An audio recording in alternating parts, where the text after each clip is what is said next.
رسوله الكريم أما بعد فأعوذ بالله من الشيطان الرجيم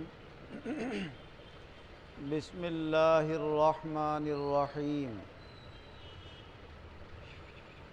يا أيها الناس اتقوا ربكم الذي خلقكم من نفس واحدة وخلق منها زوجها وبث منهما رجالا كثيرا ونساء واتقوا الله الذي تساءلون به والأرحام إن الله كان عليكم رقيبا۔ اللہ تبارک و تعالی اپنے کلام عظیم میں ارشاد فرما رہا ہے کہ اے لوگو،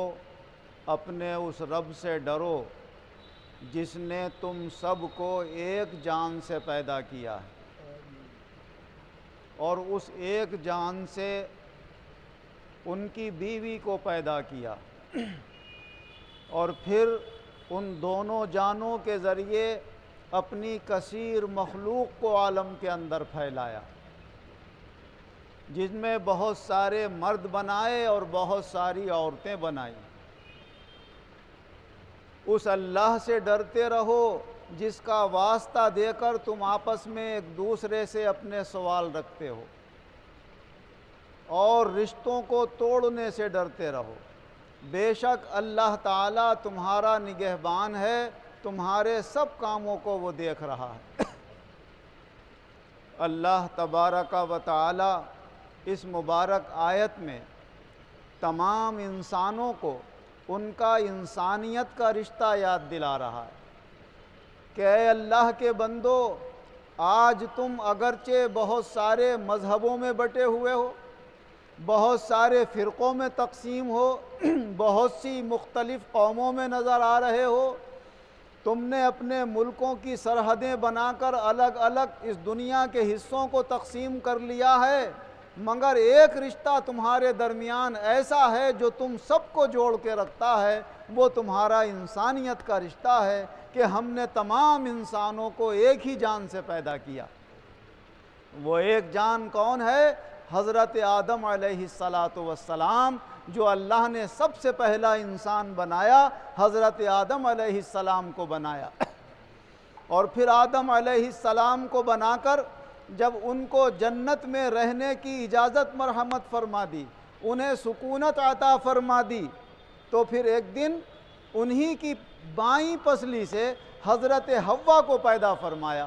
تو ایک جان سے ہی اس عورت کو پیدا کیا۔ پھر حضرت حوا اور حضرت آدم جب تک اللہ کا حکم ہوا علیہم السلام جنت میں رہتے رہے، اور اللہ کو اس دنیا کو بھی انسانوں سے آباد کرنا تھا، تو اس کا یہ بہانہ بنا کہ آدم علیہ السلام نے جنت کی وہ چیز کھا لی، کوئی پھل تھا یا گیہوں کا دانہ تھا جس سے اللہ نے منع کیا تھا، تو وہ سبب بن گیا آپ کے اس جنت سے نکالے جانے کا اور دنیا میں اترنے کا، اور دنیا میں اتر کر بھی بہت بڑی کامیابی یہ حاصل ہوئی کہ اللہ نے ان کی نسل اس دنیا کے اندر پھیلا دی اور نسل انسانی اس دنیا پر آ کر آباد ہوئی۔ اس طرح اللہ جل شانہ وعم نوالہ اپنے بندوں کو یہ سبق دے رہا ہے کہ تمہارے کسی بھی طرح کے آپس میں اختلافات ہوں، قومی اختلافات ہوں، مذہبی اختلافات ہوں، ملکی اختلافات ہوں، مگر تمہاری انسانیت کا تقاضا یہ ہے کہ ایک دوسرے کا خیال رکھو، ایک دوسرے کے ساتھ ہمدردی کرو۔ جب ایک دوسرے کو کبھی مدد کی ضرورت پڑے تو پھر یہ مت دیکھو کہ اس کا مذہب کیا ہے، اس کا دین کیا ہے، یہ کہاں کا رہنے والا ہے، یہ ہمارا انسان بھائی ہے، اور اس کی جو اس وقت تکلیف ہے یہ ہمارے لیے لازم ہے کہ ہم اس کی تکلیف کو دور کریں۔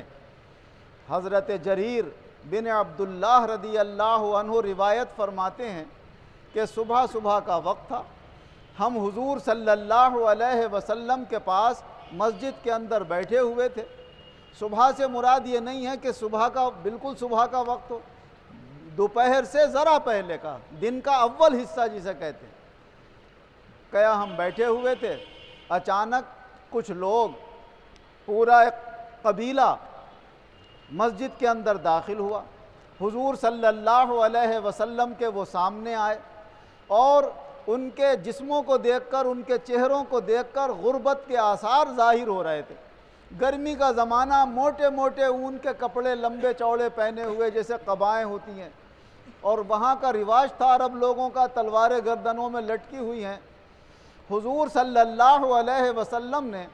جب ان کی فاقہ کشی اور پریشان حالت کا یہ نظارہ دیکھا تو حضور نبی اکرم صلی اللہ علیہ وسلم کا چہرہ انور بھی متغیر ہو گیا۔ یہ ہے انسانیت۔ اصل میں انسان کامل وہی ہے کہ جب دوسرے انسانوں کی پریشانی دیکھے تو وہ ایسا لگے اسے جیسے یہ پریشانی میرے اوپر گزر رہی ہے۔ اگر یہ درد نہیں ہے اس کے دل میں تو وہ سمجھ لو کہ انسان کہلانے کے لائق نہیں ہے۔ اسی لیے حضرت شیخ سعدی رحمۃ اللہ علیہ ارشاد فرماتے ہیں اپنی کتاب گلستاں کے اندر کہ تو دوسروں کے غم اور پریشانیوں سے بالکل بے خبر ہے، تو اس لائق ہی نہیں ہے کہ تیرا نام انسان رکھا جائے۔ انسان تو وہ ہوتا ہے جسے دوسروں کی تکلیف اور پریشانی کی بھی فکر ہوتی ہے۔ حضور نبی اکرم صلی اللہ علیہ وسلم کے پاس یہ غریب لوگ آنے والے سب قبیلہ مضر کے تھے، اور قبیلہ مضر وہ قبیلہ تھا جس نے مسلمانوں سے ایک زمانے میں سخت دشمنی رکھی تھی۔ مسلمانوں کی جو حلیف جماعتیں تھیں، دوست جماعتیں تھیں، ان سے بھی یہ دشمنی رکھتے تھے۔ جب کوئی اسلام قبول کر کے دور سے آتا تھا اور جاتا تھا تو وہ یہی شکایت رکھتا تھا، یا رسول اللہ ہمارے اور آپ کے بیچ میں یہ قبیلہ مضر ہے، یہ ہمیں بس حرم کے مہینے میں جو محترم 4 مہینے ہیں ان میں تو یہ ہمیں آنے دے گا، اس کے علاوہ ہمیں نہیں آنے دے گا، اس لیے دین کی باتیں ہمیں تفصیل سے بتا دیجئے کہ ہم اپنے علاقے میں جا کر ان پر عمل کرتے رہا کریں۔ لیکن جب یہ پریشانی کی حالت میں حضور کے سامنے رونما ہوئے تو حضور ساری دشمنی بھول گئے، ساری ان کی پہنچائی ہوئی تکلیفیں بھول گئے۔ اب ان کی تکلیف اور پریشانی کو دور کرنے کا ایک دم آپ نے ذریعہ اور انتظام بنایا۔ جلدی سے جیسے ہی ظہر کا وقت ہوا فوراً آپ نے اذان دلوائی، نماز پڑھائی ظہر کی، اور سب لوگوں سے فرمایا بیٹھ جاؤ۔ سب لوگ بیٹھ گئے جو نماز پڑھنے مسلمان آئے تھے۔ پھر آپ نے ان کے سامنے خطبہ دیا، تو خطبے میں اور تقریر میں سب سے پہلے یہی آیت پڑھی جو میں نے آپ کے سامنے پڑھی، اے لوگو، اے انسانوں، ڈرو اپنے اس رب سے جس نے تم سب کو ایک جان سے پیدا کیا ہے۔ تو حضور متوجہ کر رہے تھے کہ کوئی کہیں سے بھی آیا ہے، یہ سب تمہارے انسانی بھائی ہیں۔ اور پھر وہ آیت پڑھی، یا ایھا الذین آمنوا اتقوا اللہ ولتنظر نفس ما قدمت لغد واتقوا اللہ ان اللہ خبیر بما تعملون۔ اے ایمان والو، اللہ سے ڈرتے رہو، اور ہر جان کو یہ غور کرتے رہنا چاہیے کہ وہ آنے والے کل کے لیے یعنی قیامت کے لیے کیا تیاری کر کے رکھ رہا ہے، اور اللہ سے ڈرتے رہو، بے شک تم جو کچھ بھی کرتے ہو اللہ کو ہر بات کی خبر ہے۔ حضور نبی اکرم صلی اللہ علیہ وسلم کا یہ خطاب سن کر صحابہ رضی اللہ عنہم سمجھ گئے کہ حضور صلی اللہ علیہ وسلم ہم سے ان غریبوں کی کچھ مدد کرانا چاہتے ہیں۔ لوگ اپنے اپنے گھروں میں گئے، جس کو جو میسر تھا وہ لا کر حضور کے دربار میں پیش کیا۔ جس کے یہاں کھجوریں تھیں اس نے کچھ کھجوریں لا کر پیش کر دی، جس کے یہاں گیہوں تھے اس نے گیہوں لا کر پیش کر دیے، جس کے یہاں جو تھے اس نے جو لا کر پیش کر دیے، جس کے پاس کپڑے تھے اس نے کپڑے لا کر پیش کر دیے۔ ایک انصاری صحابی ایک بڑی سی تھیلیاں میں دینار و درہم بھرے ہوئے اس کے اندر اٹھ نہیں رہے تھے، ان سے لا کر حضور کے قدموں میں رکھ دی، حضور یہ میری طرف سے تقسیم کر دینا انہیں۔ بس یہ جو لوگوں نے دیکھا اتنی بڑی خدمت کر رہا ہے، یہ اتنی بڑی سخاوت ظاہر کر رہا ہے، لوگ پھر سے جوش میں اٹھے اور زیادہ سے زیادہ پھر لا کر حضور صلی اللہ علیہ وسلم کے سامنے پیش کیا۔ ایک طرف غلے کا ڈھیر لگ گیا، ایک طرف کپڑے کا ڈھیر لگ گیا، ایک طرف پیسوں کا ڈھیر لگ گیا۔ حضور صلی اللہ علیہ وسلم نے جب ان غریب اور پریشان حالت والے انسانوں کی مدد کا یہ سامان دیکھا تو اس وقت تو چہرہ پریشان تھا، اب خوشی سے کھلکھلا اٹھا۔ اور جب حضور خوش ہوتے تھے تو حضور کا چہرہ انور ایسا ہو جاتا تھا جیسے کسی نے سونے کا پالش کر دیا، نورانی اور چمکدار، ایک دم چمکنے لگا چہرہ انور۔ اور حضور صلی اللہ علیہ وسلم نے اس شخص کی طرف لوگوں کو متوجہ کیا جو زیادہ سے زیادہ سامان لے کر اور مال و متاع لے کر اور پیسے لے کر حاضر ہوا تھا۔ فرمایا دیکھو اس کو دیکھ کر سب نے اس کا اچھا راستہ اختیار کیا، جتنا ثواب سب دینے والوں کو ملے گا، تو جو اس نے اچھا راستہ لوگوں کو بتایا ہے اور اس اچھے راستے کی طرف لوگوں کو متوجہ کیا ہے، سب کا ثواب اللہ اسے بھی عطا فرمائے گا۔ اور فرمایا جو بھی اسلام میں کوئی اچھا طریقہ رائج کرتا ہے تو جتنے لوگ بھی اس کے اوپر عمل کرتے ہیں ان سب کا ثواب بھی اللہ تعالیٰ اسے عطا فرماتا ہے اور ان کے ثواب میں کوئی کمی نہیں کرتا ہے۔ اور فرمایا جو غلط راستہ دنیا میں ایجاد کرتا ہے تو سب کا عذاب اس کے کاندھوں کے اوپر ہوتا ہے اور دوسروں کے عذاب میں کوئی کمی نہیں کی جاتی ہے۔ اور ایک حدیث پاک میں حضور صلی اللہ علیہ وسلم نے فرمایا کہ جب دنیا میں کہیں پر بھی کسی بے گناہ کو قتل کیا جاتا ہے، ظلماً مار دیا جاتا ہے، تو آدم علیہ السلام کے سب سے پہلے بیٹے کے اوپر جس نے دنیا میں پہلے اپنے بھائی کا ظلماً قتل کیا تھا، ہر ایسے ظالمانہ قتل کا عذاب اسے بھی دیا جاتا ہے، کیونکہ اس سے پہلے کوئی بے گناہ کو قتل کرنا نہیں جانتا تھا۔ جب اس نے ایجاد کیا ہے تو دنیا میں اب بے گناہوں کے قتلوں کا بھی سلسلہ شروع ہو گیا ہے۔ اور حضور نبی اکرم صلی اللہ علیہ وسلم نے ایک حدیث پاک میں ارشاد فرمایا کہ قیامت کے قریب ایسے قتل و قتال کے سلسلے شروع ہو جائیں گے کہ مرنے والے کو یہ نہیں پتا ہوگا کہ مجھے کیوں مار دیا گیا، اور مارنے والے کو یہ نہیں پتا ہوگا میں نے کیوں مار دیا اسے، بس بلا وجہ ایک دم تیش آ گیا اور ایک نے دوسرے کو مار دیا، ارے بھائی کیوں مار دیا، بس دماغ خراب ہو گیا۔ تو ایسے ایسے لوگوں کے دماغ خراب ہو جائیں گے، یہ قیامت کے آثار ہیں لوگوں کے لیے۔ لیکن جہاں پر بھی یہ ظلم ہوں گے، ستم ہوں گے، ان ظالموں کو تو جو عذاب ملے گا وہ ملے گا ہی، مگر جس نے ظلم کی سب سے پہلے ایجاد کی ہے، ہر ظالم کے گناہ کا عذاب اس کے کاندھوں کے اوپر ضرور پڑتا ہے۔ حضور نبی اکرم صلی اللہ علیہ وسلم ارشاد فرماتے ہیں، آج تم کیا سیالی کرتے ہو کسی کی کہ ہم ایسے ہو جائیں ہم ویسے ہو جائیں۔ حضرت عبداللہ بن مسعود رضی اللہ عنہ سے روایت ہے کہ حضور صلی اللہ علیہ وسلم نے ارشاد فرمایا، لا حسد الا فی اثنین، ارے حسد اور جلن رکھنا ہے، یعنی اگر کسی سے سیالی کرنا ہے تمہیں کہ ہم ایسے ہو جائیں، تو فرمایا دو آدمیوں کو نمونہ بناؤ اپنے لیے، ایک تو اسے کہ جس سے اللہ تبارک و تعالیٰ نے مال و دولت عطا فرمایا ہے اور وہ حق کے اور جائز اور حلال راستوں میں اللہ کی راہ میں خوب خرچ کرتا ہے اور پرواہ نہیں کرتا ہے خرچ کرنے میں، فرمایا نمونہ بنانا ہے تو اسے بناؤ،